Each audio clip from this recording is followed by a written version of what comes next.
So what are we doing today with this motor? This motor is broken. It's very broken. And we got to take it apart and figure out why and what is still good. Okay. So a customer came in with a BRZ that they just bought about 2 weeks ago, and it had a really bad rod knock. We'll place the clip here. Don't scratch the pretty manifold.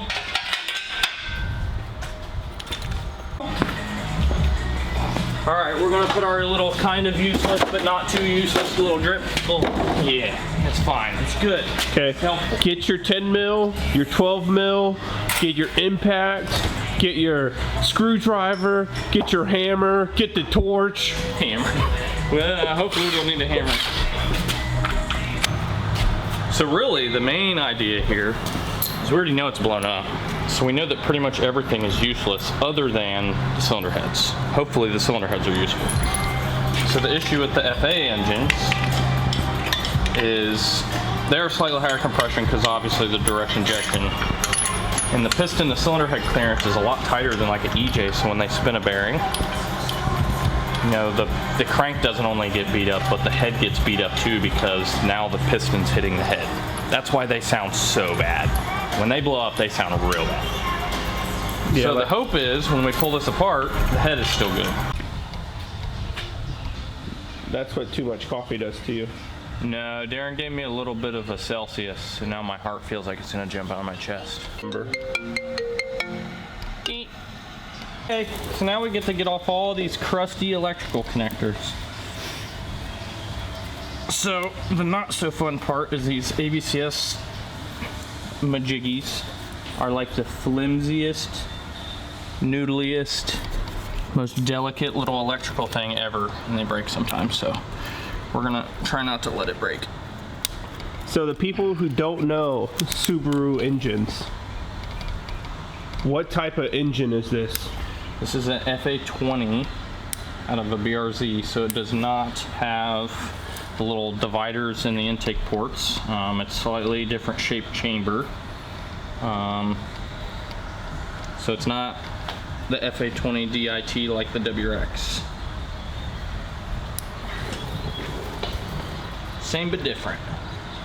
It looks the same, but different. Oh, I got it. We're halfway done. Yes, Darren, I'm using your tools. Perfect. I look like I'm working really hard right now. This is You're HR.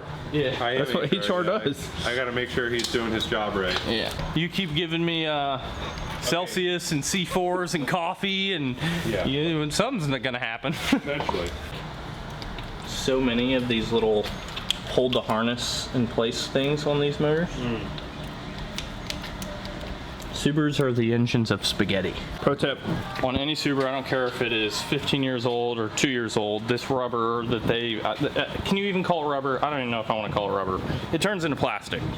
But you can't always get rubber hoses off, and if you do, it might break. So something an old man showed me is just heat with the torch just a little bit, Don't catch it on fire. and it pops right off. And it doesn't crack because it makes it flexible again. And you can salvage it. There you go. $15 hose saved. Pro tip. Pro tip. So now we take off the injector cover. We're unplugging more wires. Just a few. Did that one too over there. So now with YouTube magic, we will have the intake manifold off. Ready? Now. I don't know if I had the volume on the last clip, but we're here now. Yeah. I'm gonna get the harness off, then I'm gonna get the water pipe off. I'll take all the accessories off, flip it over, I'm gonna pull the header off, and then I'm gonna do the timing cover. All right, that sounds like a plan.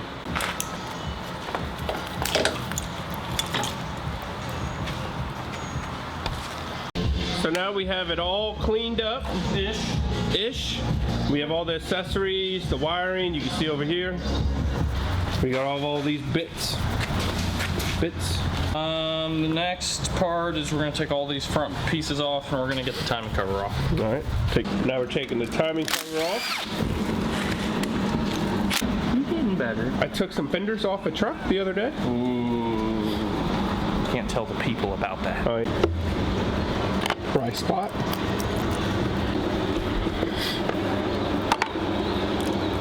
Is this Subaru assembled? This is super assembled. I go get a pry bar, and we both pry at the same time. Okay. Okay. We'll be back. A little bit of persuading. There you go. Seconds. It's the same chain I use on my bicycle at home. I gotta put the. Can you napkin me? There you go, napkin boy. I gotta rotate the engine until it is at top dead center so I can take the chains off. Okay. Now I'm gonna take the cam gears off. We're going to take the cam gears off. I took the valve cover off, took cam caps off, all of the roller rocker, hydraulic flash adjuster, and lash caps. And then I took the cam carrier off. So unlike the EJs, these actually have a lower cam girdle, which is kind of nice because when the cam journals get messed up, you don't have to replace the whole head. You just replace the cam carrier itself, which is kind of cool. Oh. Bing, bang, boom. Ooh. What do you say, Dom? It's about Fanley. Fanley. This side is not the side that failed. And the reason I can tell is because the piston didn't hit the head. Okay. The other side, you'll see a bunch of like marks on the piston where it hit the head. Check this out. Look at the other side of the head. On the other side, you'll see where the piston like ran into the cylinder head. Mm-hmm. Yeah, there's none of that here, so this will be good to just be. This will get our cylinder head rehab, and we'll be good to go. Good to go. Look at that magic. See this chamber right here? Uh-huh. See where it's been beat up? I see That's the one that failed. What if? Glitter! It looks like anti-seize. Whoa. But here at Long Roof Racing, we try our best to make our customers happy. It's like the most infomercial thing ever. Yeah, so you remember the knocky sound it made. Yes, we remember. The reason it's so bad is because you're not only just hearing the rod knock, you're hearing the piston hit the head as well. To rebuild this block usually costs more than just buying a new one. Now usually if a customer wants to do a built motor, like forged pistons and rods, we might opt to use a used case and then machine it, but the machine work to make this block work will cost more than just buying a new block.